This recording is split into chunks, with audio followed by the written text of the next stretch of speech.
Al-Quran. Jadi ini menggambarkan betapa sebenarnya wujud kita ini satu, bukan wujud yang hakiki. Dua, kita bukan wujud yang otonom ya karena kita bergantung. Tiga, kita wujud yang eh, bermakna atau punya arti atau dalam artian ini signifikan gitu ya. Itu karena ada wujud yang mutlak, karena ada penciptaan, karena ada Allah. Nah, menariknya di dalam kitab Fadlul Zuhur ini, Abah berkali-kali juga menggambarkan bahwa kaitannya antara wujud dengan tauhid. Jadi tauhid itu adalah hilangnya sisi kemanusiaan, sifat-sifat kemanusiaan karena dan menetapnya zat Allah. Nah, ini persis kembali dengan relasi wujud itu tadi. Kita yang apa namanya tidak hakiki, kita yang sementara, kita yang fana ini hanya menjadi bermakna apabila kita terikat atau kembali kepada wujud yang mutlak tadi, wujud yang hakiki yaitu Allah itu, dengan begitu menghilangkan sifat-sifat kemanusiaan yang itu tadi ya, yang sementara, yang temporal, yang tidak sejati, yang palsu gitu ya. Nah, malam ini izinkan kita coba sesuatu eh, yang agak abstrak sedikit gitu ya. Kebetulan bukan kebetulan ya, di bulan Jumadil Ula ini salah satu huruf yang dimaknai oleh guru kita semua pengesahan Taos dalam kitab beliau Fathul Isyukur di bulan Jumadil Ula adalah huruf waw yang bermakna wujud ya. Kalau orang filsafat kena istilah wujud ini senang banget ya. Wujud ini secara sederhana dimaknai sebagai ada. Ya ada itu ya segala sesuatu yang ada yang kita bisa lihat, bisa kita dengar, bisa kita sentuh, bisa kita rasakan, bisa kita kecap gitu. Bahkan ada juga ada lain yang itu tidak ada wujudnya gitu ya. Tetapi bisa mempengaruhi perilaku kita ya. Misalkan setelah makan ini selesai, eh, Romo Kiai Mahya Al-Bukhari membayangkan sebuah kopi panas di rumah.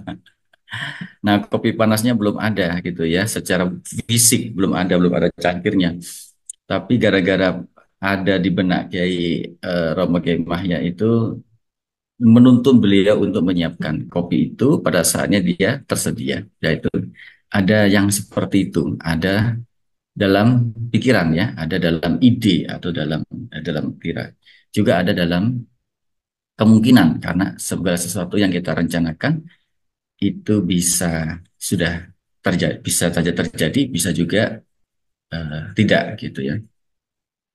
Dan ada ini juga ada yang terjadi muncul di masa-masa lalu.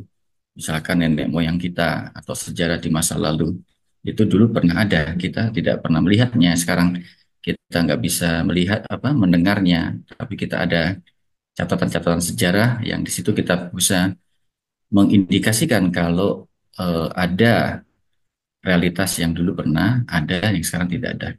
Juga waktu dulu kita kecil, ya itu ada yang lain yang kemudian berbeda dengan kita sekarang yang menjadi ada yang berbeda. Dan ada di masa depan ya kita diajarin untuk menghadapi hari akhir. Ini ada dalam kemungkinan yang tidak bisa kita ketahui kondisinya kemudian ini ada dalam masa depan. Tetapi ada yang akan terjadi ini di dalam Al-Quran ada hal-hal kita yakini kepastiannya. Misalkan ada tanda-tanda atau kejadian-kejadian yang terjadi di dalam kiamat misalkan ya gunung-gunung apa namanya hancur manusia seperti kunang-kunang gitu ya kemudian beberapa hari penghisapan semuanya dikisahkan dalam Al-Quran. Nah itu sesuatu ada yang belum ada wujudnya sekarang belum benar-benar ada tetapi kemungkinan besar ada kalau bagi kita Muslim ya pasti ada gitu ya di masa yang akan datang. Nah kalau kita perhatikan di dunia di sekitar kita, termasuk kita sendiri, setiap ada yang kita punya atau wujud benda-benda apapun itu selalu terikat satu sama lain ya. Tidak pernah satu ada itu muncul sendiri gitu ya. Misalkan tadi secangkir kopi, dia menjadi ada karena banyak proses. Ya ada airnya, ada kopinya. Kopi juga tidak muncul tiba-tiba menjadi kopi, tapi dia harus menjadi berproses dari buah kemudian diambil buahnya, dikeringkan, diproses ke dalam proses di rumah atau di pabrik, kemudian menjadi kopi bubuk, kemudian dipaketkan, kemudian dijual, dipasarkan, ada yang membeli sampai ke dapur kita. Nah, jadi proses sebuah realitas itu cukup panjang. Juga objek-objek yang lain yang kita wujud-wujud yang kita makan atau ada yang kita makan yang kita saksikan. Termasuk kita sendiri sebagai manusia itu ada yang selalu dalam proses yang panjang. Misalkan saya sendiri ini setua ini, semuda ya, masih muda ya. Nah itu tidak sekonyong-konyong kemudian lahir, muncul di dunia ini seperti wujud yang sekarang. Tapi ada proses ya. Ada proses di lewat pertemuan menjadi zigot di dalam rahim ibu saya, kemudian membesar karena dibesarkan dalam rahim, kemudian dilahirkan, ada proses yang panjang, mengalami berbagai macam dinamika gitu ya, dinamika fisik yang berupa asupan makanan, asupan gizi, dan dinamika sosial, lingkungan keluarga, lingkungan pertemanan, sampai yang sekarang gitu ya, dan ada dinamika spiritual juga ya. Ini bertemu dengan TGN ini di bawah bimbingan pengarsa Baos. Itu satu, ada yang prosesnya panjang. Begitu juga ada yang lain, misalkan eh, kita punya tanaman jeruk atau tanaman belimbing atau di belakang rumah saya misalkan tidak muncul begitu saja. Ada proses yang panjang, ada butuh musim demi musim ya, butuh siraman air, butuh sinar matahari, butuh serangga-serangga untuk mengawinkan serbuk sari dan putiknya, butuh proses, butuh pupuk untuk tumbuh ya, dan butuh udara juga. Jadi betapa satu ada itu membutuhkan ada yang lain ya. Satu pohon itu butuh tanah untuk tumbuh, butuh air yang untuk menyuburkan tanah, butuh zat-zat gizi untuk pertumbuhan, butuh sinar matahari gitu. Untuk ini bahkan ketika buahnya itu matang juga butuh makhluk lain untuk mengkonsumsinya atau memprosesnya agar dia berkembang biak menjadi pohon baru sebelum pohon yang indukan ini kemudian mati gitu ya. Ada pohon-pohon yang cepat usianya pendek, ada pohon-pohon yang bisa sampai puluhan tahun bahkan ratusan tahun. Nah ini menunjukkan betapa di dunia ini kalau kita saksikan tidak pernah ada satu wujud ya atau ada yang atas itu yang otonom. Nah di sini di dalam metafisika, aduh mohon maaf ini saya keluarkan, ada beberapa istilah untuk itu ya. Jadi ada wujud yang ada pada dirinya sendiri. Artinya dia ada untuk dirinya sendiri ya, dan ada wujud yang ada karena wujud yang lain. Terus ada juga ada atau wujud yang bergantung ya pada yang lain. Nah, kalau kita lihat eh, realitas sekitar kita atau wujud-wujud di sekitar kita, kategori atau pemahaman ada yang otonom, yang ada dengan dirinya sendiri dan tidak membutuhkan ada yang lain itu hampir sulit. Mungkin tidak ada ya, karena misalkan tadi kita bicara apa namanya seekor ayam misalkan ya, atau sebuah pohon mangga misalkan. Pohon mangga itu bisa tumbuh bermula dari buah mangga, dari biji mangga, dan dia tidak bisa muncul begitu saja. Kembali biji mangga, buah mangga ya berasal dari sebuah pohon mangga yang sudah matang, kemudian dibesarkan, jatuh, dikonsumsi, kemudian bijinya berkembang, tumbuh. Ketika dia tumbuh, dia juga butuh ada yang lain, yaitu tanah. Tanah yang merupakan representasi ada yang sangat besar, yaitu bumi ini ya, field art. Kemudian tidak hanya tanah, dia juga butuh komponen-komponen wujud-wujud yang lain seperti komponen humus, hara, kemudian air, kemudian matahari, kemudian udara yang cukup dan tidak ada yang mengganggunya sampai dia bertahun-tahun tumbuh, kemudian mampu menciptakan atau menghasilkan buah yang lain. Yang buah itu adalah realitas yang baru atau ada yang berikutnya. Jadi di sini pohon mangga itu adalah ada yang mengadakan atau membuat wujud berikutnya, yaitu pohon buah-buah mangga. Tapi untuk melakukan pengada itu dia butuh wujud-wujud yang lain. Nah, kita lihat salah satu yang paling kaitan yang paling apa tidak bisa dihindari, misalkan ada wujud-wujud di luar pohon mangga itu yang cukup cukup besar ya, artinya tidak bisa, misalkan tanah ada di bumi, bumi ada sebuah ajaran, dan juga lebih besar lagi misalkan sinar matahari. Tidak mungkin ada pertumbuhan di bumi ini kalau tidak ada sinar matahari. Bahkan ketika hujan pun digambarkan dalam Al-Quran ada sirkulasi air, hujan naik menjadi air, naik menjadi hujan juga butuh panas dari sinar matahari, butuh angin yang juga merupakan akibat dari perbedaan suhu di dalam bumi sehingga terjadi angin. Dan dengan itu kemudian tumbuh dalam Al-Quran menggambarkan Allah menghidupkan bumi setelah matinya gitu ya. Nah, demikian juga dengan kita sebenarnya. Kita ini manusia adalah wujud atau ada yang tidak bisa ada dengan diri kita sendiri ya. Kita butuh orang tua, butuh makanan, butuh asupan, bahkan butuh udara, butuh matahari, butuh bumi. Jadi kita berada ini karena wujud-wujud yang lain atau difasilitasi, diakibatkan oleh wujud-wujud yang lain. Nah, kalau kita urut-urut, artinya ada kaitan atau rangkaian keberadaan antara satu wujud dengan wujud yang lain sampai di tingkat yang lebih besar. Misalkan kita tinggal di bumi, gitu ya. Kemudian kita butuh matahari, ada gravitasi di situ, ada apa gaya tarik menarik, ada energi yang diberikan oleh matahari kepada bumi sehingga terjadi kehidupan.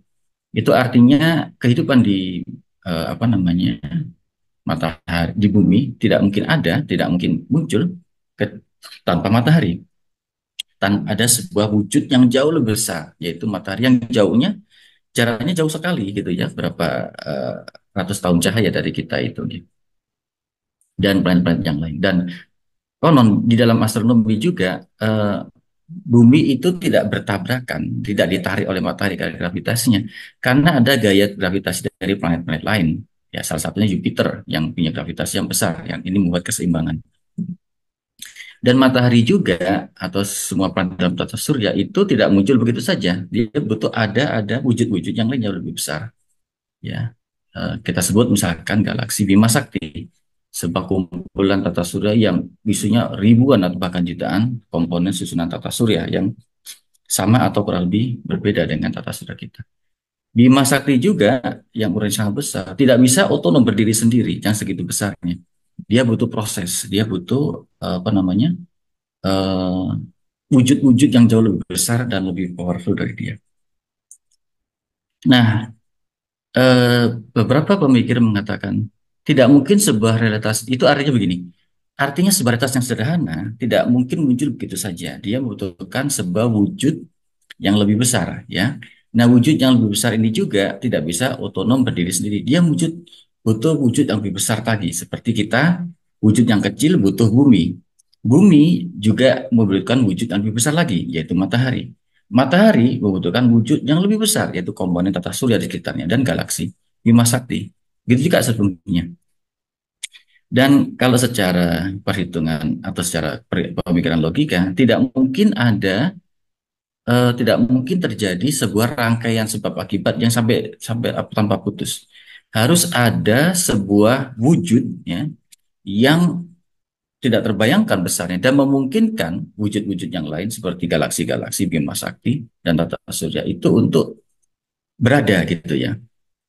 Nah, ini yang kemudian disebut sebagai ada yang wajib ada atau ada dalam kemutlakan, ada yang harus ada karena kalau ada yang satu ini tidak ada, hampir tidak mungkin kita memahami keseluruhan realitas ini. Nah, ini kita kembali kepada akidah kita sebagai wujud. Salah satu sifat wajib Allah adalah wujud, gitu ya. Allah wajib ada. Nah, ini artinya kemudian butuh pluralitas yang sesungguhnya tidak bisa kita lihat, tidak bisa kita baca, tidak bisa kita rasakan, tidak bisa kita dengar, tetapi itu bisa kita apa namanya, bisa kita nalarkan gitu ya. Karena keharusannya ada itu menjelaskan susunan makhluk-makhluk yang ada di alam semesta ini menjadi mungkin bisa menjadi rasional bisa kita pahami. Nah, inilah yang di dalam Al-Quran kita diajarkan bahwa segala sesuatu itu tidak muncul begitu saja, tetapi adalah bagian dari mengadanya atau adanya pencipta dalam hal ini adalah Allah. Nah, ada yang dalam sifat-sifat seperti Allah itu disebut ada yang mutlak ya, atau wajibun wajibun wujud ya, ada yang wajib, ada yang tidak disebabkan oleh ada yang lain, dan ada yang tidak bergantung pada ada yang lain, atau dalam istilah lain dia ada atau wujud yang menyebabkan wujud-wujud yang lain itu ada. Nah, sebenarnya ini adalah penciptaan ya, di mana surat banyak surat-surat penciptaan ya, surat Yasin, kemudian surat Al-Hadid ini yang disitir oleh pengarsa Abah, wal awalu wal akhiru wa dohiru wa batinu wa wa bikulli sayin alim. Allah lah yang awal dan yang akhir, yang dohir dan batin, dan Allah yang mengetahui segala sesuatu. Juga di surat An-Anbiya misalkan ya, Allah yang menciptakan, dimulainya kemudian dan akan mengulanginya lagi. Nah, secara filosofis penciptaan ini sebenarnya adalah proses atau apa? Peristiwa mengada. Mengada itu menyebabkan wujud yang lain itu menjadi wujud gitu ya. Jadi menjadi sebab di situ. Dan karena dia menjadi sebab, maka dia menjadi sebab mengada, maka dia menjadi juga kekuatan atau sebab hilangnya mengada ini. Karena ada yang wajib itu harus selalu ada ya, karena mutlak ya sifatnya. Sementara ada yang disebabkan oleh wujud atau ada yang wajib tadi itu disebut ada yang relatif atau ada yang temporal, atau dalam bahasa kita fana gitu ya. Fana itu tidak sesungguhnya ada. Jadi dia hanya percikan aja, dia hanya efek dari ada yang wajib tadi ya. Ya Allah ini sebagai wujud yang mutlak gitu. Nah, kita juga sebenarnya manusia apalagi ini adalah wujud yang tidak ada karena kita sendiri ya. Karena bukan kita misalkan semua lahir di dunia ini bukan karena pilihan kita, bukan karena kehendak kita ya. Kita dilahirkan dan kita tidak bisa milih kapan, di mana, oleh orang tua siapa, wujudnya seperti apa, tiba-tiba lahir gitu aja. Orang tua juga kita ketika ingin punya anak, ya tidak membayangkan nanti anaknya laki-laki atau perempuan, kemudian mereka punya, orang tua kita punya program nanti jarinya 5 ya, terus ukurannya sekian, tidak bisa. Tiba-tiba ya kita tidak punya pilihan, kenapa jari kita tumbuh 5 gitu ya, tidak 10, 10 dan 10, 20 begitu, tangannya jadi 4 misalnya. Itu bukan pilihan kita, bukan kehendak kita. Tubuh kita juga begitu. Nanti juga ketika kita meninggal habis kontrakannya juga bukan pilihan kita, matinya kapan, seperti apa itu. Jadi awal dan akhir kita itu di luar kehendak. Itu artinya ada kita bukan ada yang otonom, tapi ada yang bergantung. Kita ada karena ada yang lain. Kita ada bukan karena ada kita, tapi karena ada yang lain.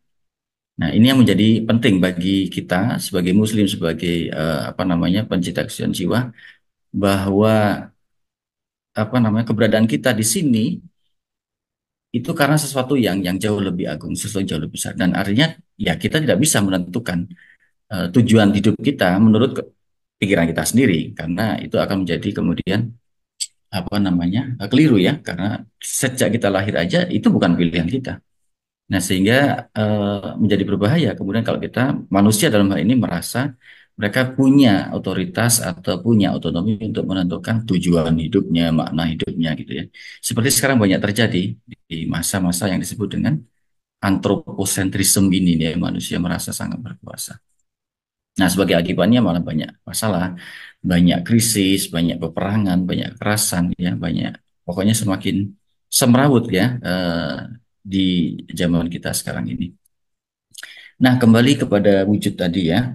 Nah, di banyak surat dalam Al-Quran penjelasan tentang wujud yang mutlak itu tadi ya, di dalam banyak ayat yang kita baca saat salat tahajud dan doa di dalam surat Kursi juga ya, awal digambarkan sebagai yuhyi wa yumitu wa huwa bikulli syai'in alim, atau tuhrijul yuhrijul laila tuhrijul hayya minal mayyiti dan tuhrijul mayyita minal hayyi gitu ya.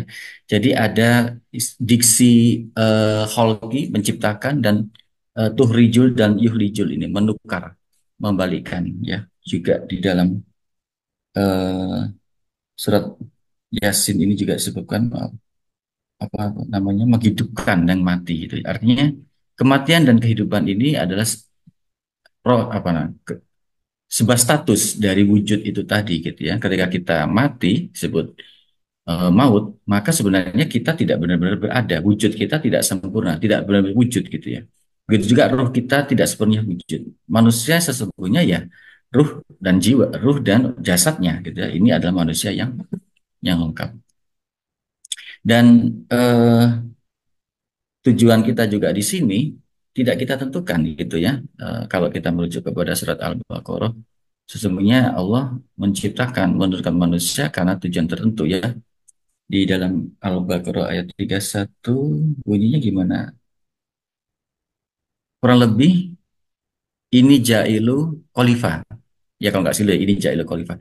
Sesungguhnya aku akan menjadikan seorang khalifah, wakil Allah di bumi gitu ya. Jadi ada tujuannya kita di sini gitu ya. Bukan kemudian apa namanya mencari apa kedikdayaan, kesuksesan, kebahagiaan yang ada di kehidupan bumi ini ya. Karena ini adalah masa tugas sebenarnya. Kalau menurut penjelasan dalam masa Al-Quran. Jadi ini menggambarkan betapa sebenarnya wujud kita ini satu, bukan wujud yang hakiki. Dua, kita bukan wujud yang otonom ya karena kita bergantung. Tiga, kita wujud yang eh, bermakna atau punya arti atau dalam artian ini signifikan gitu ya. Itu karena ada wujud yang mutlak, karena ada penciptaan, karena ada Allah. Nah, menariknya di dalam kitab Fadl Zuhur ini, Abah berkali-kali juga menggambarkan bahwa kaitannya antara wujud dengan tauhid. Jadi tauhid itu adalah hilangnya sisi kemanusiaan, sifat-sifat kemanusiaan karena dan menetapnya zat Allah. Nah, ini persis kembali dengan relasi wujud itu tadi. Kita yang apa namanya tidak hakiki, kita yang sementara, kita yang fana ini hanya menjadi bermakna apabila kita terikat atau kembali kepada wujud yang mutlak tadi, wujud yang hakiki yaitu Allah itu, dengan begitu menghilangkan sifat-sifat kemanusiaan yang itu tadi ya, yang sementara, yang temporal, yang tidak sejati, yang palsu gitu ya. Nah, caranya bagaimana? Ya, kembali lagi kepada zikir. Zikir itu adalah sebuah tindakan merelasikan, mengembalikan kita realitas atau wujud yang fana ini, yang sementara ini, yang temporal ini kepada wujud yang hakiki, yang asli. Jadi sebenarnya eh, zikir adalah penyambungan kita kepada entitas yang hakiki, yang asli. Itulah saya kira gitu. Itulah kenapa doa kita sebelum zikir ada tambahan, diberikan tambahan pada pengantar Abah, ilahi anta maksudi baritu kamalubi atini mahabbataka wa atini ma'aka abada gitu ya. Hanya dengan zikir. Artinya zikir itu mengkaitkan kesementaraan kita yang temporer ini, yang berubah-ubah itu dengan wujud yang asali, wujud yang tetap, wujud di mana kita berasal, memulangkan. Itu kembali kepada zikir. Jadi zikir ini dalam artian ini bermakna sangat metafisis, sangat ontologis, untuk menjaga kelanggengan wujud kita manusia ini yang temporal, yang fana, dan sementara.